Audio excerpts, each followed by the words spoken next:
من وجهك المنير لقد نور القمر لا يمكن الثناء كما كان حقه بعد البزرگ خدا تو ہی قصہ مختصر۔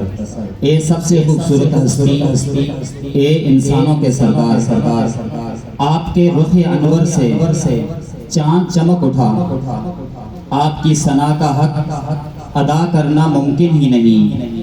قصہ مختصر کے خدا کے بعد آپ ہی بزرگ ہیں، یعنی آپ ہی سب سے بڑی ہستی ہیں۔ سبحان اللہ۔ حضرت امام حسن فرماتے ہیں تاجدار کائنات صلی اللہ علیہ وسلم جب کسی سے ملتے تو سلام کرنے میں ہمیشہ پہل فرماتے تھے، جب راستے میں چلتے تو وقار کے ساتھ تیز چلتے تھے، آپ کی نگاہیں ہمیشہ زمین پر جھکی رہتی تھی۔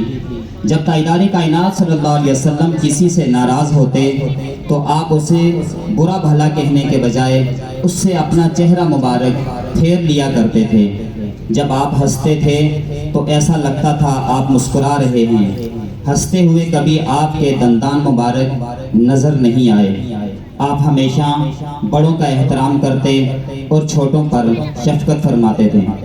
امام حسن مزید فرماتے ہیں تاجدار کائنات صلی اللہ علیہ وسلم اپنے کام خود کیا کرتے تھے، ہمیشہ مظلوم اور قرضدار کی مدد فرماتے، کسی کی بیماری کا پتہ چلتا تو خود پیدل سفر کر کے مریض کی عیادت کو جاتے۔ آپ صلی اللہ علیہ وسلم صحابہ اکرام کو راستوں میں بیٹھنے سے منع فرماتے، اگر بیٹھنا مجبوری ہوتا تو فرماتے اپنی نگاہوں کو ہمیشہ نیچے رکھا کرو۔ والدین سے اس نے سلوک کا حکم دیتے، آپ نے ہمیشہ ہمسائے کے حقوق کی ادائیگی کا حکم دیا اور راستے سے تکلیف دینے والی چیزوں کو ہٹانے کا حکم فرماتے۔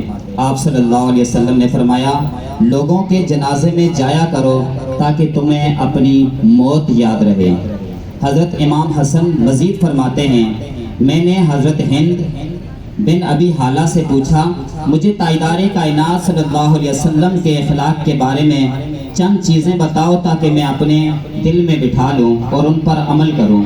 انہوں نے فرمایا تاجدار کائنات صلی اللہ علیہ وسلم نرم مزاج تھے، ہمیشہ خوش اخلاقی سے پیش آتے، آپ کبھی بد کلامی یا اونچی آواز میں بات نہیں کرتے تھے، آپ کسی میں عیب نہیں نکالتے تھے اور نہ ہی آپ صلی اللہ علیہ وسلم بخیل تھے، آپ سے عطا کی امید رکھنے والا کبھی مایوس نہیں لوٹا۔ آپ صلی اللہ علیہ وسلم نے خود کو 3 چیزوں سے ہمیشہ دور رکھا، لڑائی جھگڑے سے، مال و دولت سے اور بے مقصد باتوں سے۔ آپ صلی اللہ علیہ وسلم کبھی بلا ضرورت گفتگو نہیں فرماتے تھے اور ہمیشہ ٹھہر کر ایسی گفتگو فرماتے کہ سننے والا آپ کے الفاظ کو گن سکتا تھا۔ بے شک تاجدار کائنات صلی اللہ علیہ وسلم کی زندگی تمام انسانیت کے لیے مشعل راہ ہے۔ تاجدار کائنات صلی اللہ علیہ وسلم کا فرمان ہے تم میں سے کوئی انسان اس وقت تک کامل ایمان والا ہو ہی نہیں سکتا جب تک وہ دنیا کی ہر چیز سے بڑھ کر مجھ سے پیار نہ کرے۔ اسی لیے شاعر نے کہا تیرے ہوتے جنم لیا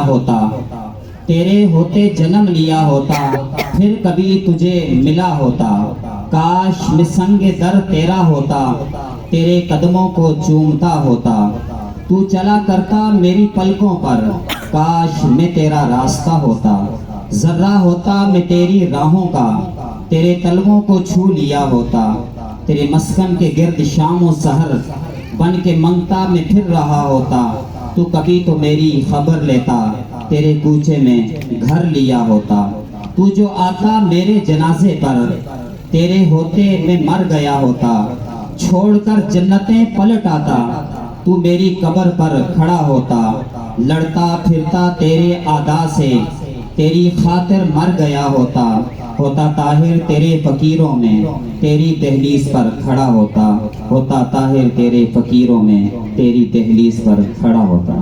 سبحان اللہ۔